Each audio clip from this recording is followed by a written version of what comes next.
চুরি করেছে স্বীকার করতে গিয়েও দীর্ঘ সময় ধরে টালবাহানা, শেষমেশ ভরা এজলাসে রাজ্য সরকারের আইনজীবী স্বীকার করে নিলেন ওএমআর শিট জালিয়াতি করে চাকরি হয়েছে। স্কুল সার্ভিস কমিশনের আইনজীবী ভরা এজলাসে ওএমআর শিট জালিয়াতি করে চাকরি হয়েছে সেই সত্য আজ স্বীকার করে নিলেন।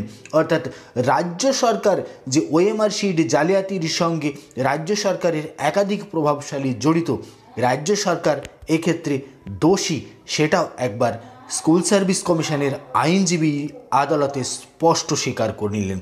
নবম দশমে 950 জনের চাকরি হয়েছে বেআইনি পথে। অনেকে সুপারিশপত্রের ভিত্তিতে চাকরি পেয়েছেন, নিচে থাকা র্যাঙ্ক জাম করে চাকরি পেয়েছেন 200।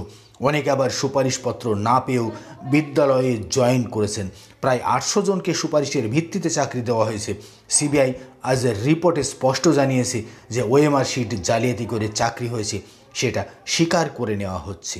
রাজ্য সরকারের আইনজীবীকে বিচারপতিরা সরাসরি তুলোধনা করলেন আদালতে। এসএসসি যে হলফনামা দিয়েছে, এক কথায় সিবিআইয়ের হাতে অস্ত্র তুলে দিয়েছে এসএসসি। নিয়োগ দুর্নীতিকাণ্ডে পার্থ চট্টোপাধ্যায় থেকে শুরু করে মানিক, অয়ন, কুন্তল ঘোষদের বিরুদ্ধে প্রমাণ হাতে পেয়ে গেল এনফোর্সমেন্ট ডিরেক্টরেট এবং ইডি। এক কথায় বলা যায় মেঘ না চাইতেই জল। ইডির হাতে, সিবিআইয়ের হাতে সরাসরি অস্ত্র তুলে দিল স্কুল সার্ভিস কমিশন। এবার কি বলবে রাজ্য সরকার?